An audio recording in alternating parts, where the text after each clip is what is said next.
Hello, I'm Joan Blondell, and welcome to Trailers from Hell. Warner Brothers was clearly in their element in the early 30s, churning out one memorable movie after another. Yet even after the double blow of Darryl Zanuck's departure and the enforcement of the production code, they continued making terrific pictures right up through World War II. And their stable of actors was just beyond compare. So much so that the star of Kid Galahad was actually billed fourth, because there were three bigger stars in the film. And yet, despite the wattage of Edward G. Robinson, Bette Davis, and the not yet a big star Humphrey Bogart, this riveting boxing thriller is not especially well known today, outside of the usual film buff circles, of course.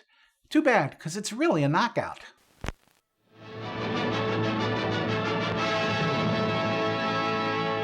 Hello, everybody. This is your Hollywood correspondent, Granville Owen, bringing to you the latest news flashes from Movieland.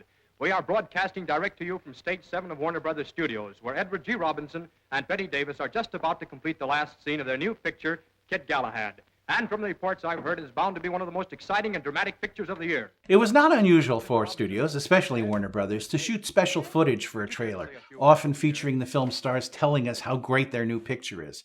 By the way, that actor, Granville Owen, became Jeff York in his later years, beloved by baby boomers for his role as Mike Fink in Disney's Davy Crockett series. And yes, KFWB is an actual radio station, still operating today, but no longer owned by Warner Brothers. Anyway, this prologue is exceptionally long, a full minute and a half, suggesting it was put together before they'd finished shooting. You can sort of tell that Davis isn't thrilled with this sort of thing, but she makes a good show of it. And of course, Robinson was game for anything, especially when he asks if they should do it in character. The movie itself is a fairly standard yarn about the discovery of a young man with potential, in this case a bellhop played by relative newcomer Wayne Morse, by the man who will become his manager. That would be Eddie G. Bogart plays Turkey Morgan. Oy, what a name. A rival promoter who's up to no good, which was pretty much the norm for Bogey in the post-Dead End era. And the great Harry Carey Sr. plays the loyal trainer. And since there's always a kid sister in films like these, Jane Bryan gets to be winsome once again.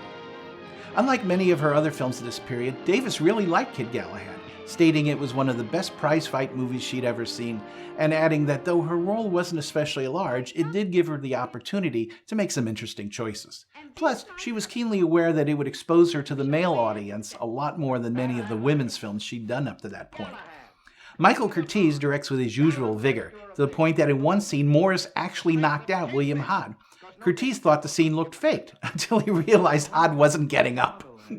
They shot another scene until he was back on his feet. The script was written by Seton I. Miller, who wrote more classic movies than you can shake a stick at, if that's your idea of a good time, and Max Steiner supplied his usual thunderous score. Now here's the weird part. Prior to this, Morris played another boxer in a B picture, but when this was coming together, they held it back for over a year and then released it as The Kid Comes Back, implying it was a sequel. Pretty crafty. His predicted stardom never entirely materialized, though he certainly kept working, making countless westerns and TV appearances right up until his death in 1959. Now, 4 years after this, it was remade as The Wagons Roll at Night, with Bogey bumped up to the lead, Sylvia Sidney in Betty's role, the setting changed to a circus, and boxing replaced by, get this, lion taming. But it's not a bad picture at all. Then in 1962, went back to Kid Galahad and boxing with Elvis as its star.